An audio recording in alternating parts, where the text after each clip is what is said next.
السلام علیکم ورحمۃ اللہ وبرکاتہ۔ محترم ناظرین، محترم سامعین، آپ دیکھ رہے ہیں اسلامک معاشرہ یوٹیوب چینل۔ قربانی کے مسائل ہم لوگ سیکھ رہے ہیں۔ کئی افراد نے یہ سوال کیا کہ خصی جانور کی قربانی ہو جاتی ہے یا نہیں، جبکہ قربانی والا جانور تو بے عیب ہونا چاہیے۔ کچھ لوگ خصی جانور کو عیب میں شامل مانتے ہیں۔ آئیے جواب سنتے ہیں۔ حدیث مبارکہ میں حضرت عبید بن فیروز رضی اللہ تعالیٰ عنہ کا بیان ہے کہ میں نے حضرت برا بن عازب رضی اللہ تعالیٰ عنہ سے پوچھا کہ کون سے جانوروں کی قربانی درست نہیں، تو حضرت برا بن عازب رضی اللہ تعالیٰ عنہ نے فرمایا کہ رسول اللہ صلی اللہ علیہ وسلم ہمارے درمیان کھڑے ہوئے، جبکہ میری انگلیاں رسول اللہ صلی اللہ علیہ وسلم کی انگلیوں سے اور میرے پورے حضور صلی اللہ علیہ وسلم کے پوروں سے حقیر ہیں۔ میں اپنے 4 انگلیوں سے اشارہ کرتے ہوئے فرمایا کہ قربانی میں 4 قسم کے جانور درست نہیں۔ ایک تو کانا، جس کا کانا ہونا ظاہر ہو، دوسرا بیمار، جس کی بیماری ظاہر ہو، تیسرا لنگڑا، جس کا لنگڑانا ظاہر ہو، اور چوتھا وہ بوڑھا جانور جس کی ہڈیوں میں مغز یعنی گودا نہ رہا ہو۔ میں عرض گزار ہوا کہ جس کی عمر کم ہو یا جس کے دانت میں خرابی ہو، مجھے وہ بھی ناپسند ہے۔ فرمایا جو تمہیں ناپسند ہو اسے چھوڑ دو، لیکن دوسروں کے لیے حرام نہ ٹھہراؤ۔ ابو داؤد شریف کی سے یہ حدیث مبارکہ ہے، آپ اسے دیکھ سکتے ہیں۔ اور ایک حدیث مبارکہ ہے حضرت علی رضی اللہ تعالیٰ عنہ سے مروی ہے، حدیث مبارکہ میں ہے نبی اکرم صلی اللہ علیہ وآلہ وسلم نے ایسے جانور کی قربانی کرنے سے منع فرمایا ہے جس کا کان کٹا ہوا یا سینگ ٹوٹا ہوا ہو۔ ابو داؤد شریفی کی حدیث مبارکہ ہے۔ اور فقہائے کرام نے مزید وضاحت بیان کی ہے، ہر ایسا عیب جو فائدہ مکمل طور پر ختم کر دے یا خوبصورتی مکمل طور پر ختم کر دے، قربانی کو ناجائز کر دے گا، اور جو عیب ایسا نہیں وہ قربانی کے جواز کا مانع نہ ہوگا۔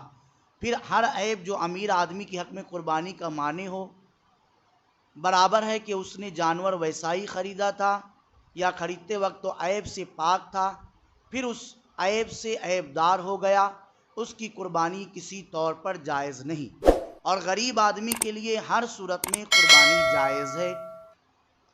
ان احادیث مبارکہ اور فقہائے کرام کے اقوال سے معلوم ہوا کہ جن عیوب کی وجہ سے جانور قربانی کے لیے ممنوع ٹھہرتا ہے، ان میں جانور کا خصی ہونا شامل نہیں، بلکہ خصی جانور کی قربانی تو سنت رسول اللہ صلی اللہ علیہ وسلم ہے، جیسا کہ حضرت جابر رضی اللہ تعالی عنہ نے فرمایا نبی اکرم صلی اللہ علیہ وسلم نے قربانی کے روز سینگھوں والے چک تبرے اور خصی 2 مینڈے ذبح فرمائے۔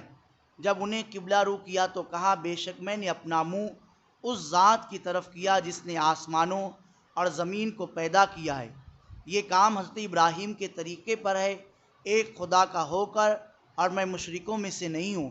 بے شک میری نماز، میری عبادتیں، میری زندگی اور میری موت اللہ کے لیے ہے، جو تمام جہانوں کا رب ہے، اس کا کوئی شریک نہیں، اور اسی کا مجھے حکم دیا گیا ہے، اور میں مسلمانوں سے ہوں۔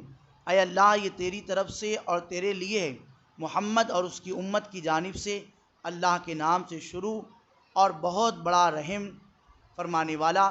پھر ذبح فرمایا۔ یہ الفاظ حدیث سنن ابو داؤد سے لیے گئے ہیں، اور یہی حدیث مبارکہ کچھ الفاظ کی تبدیلی کے ساتھ حضرت عائشہ صدیقہ اور حضرت ابو ہریرہ رضی اللہ عنہما سے بھی مروی ہے۔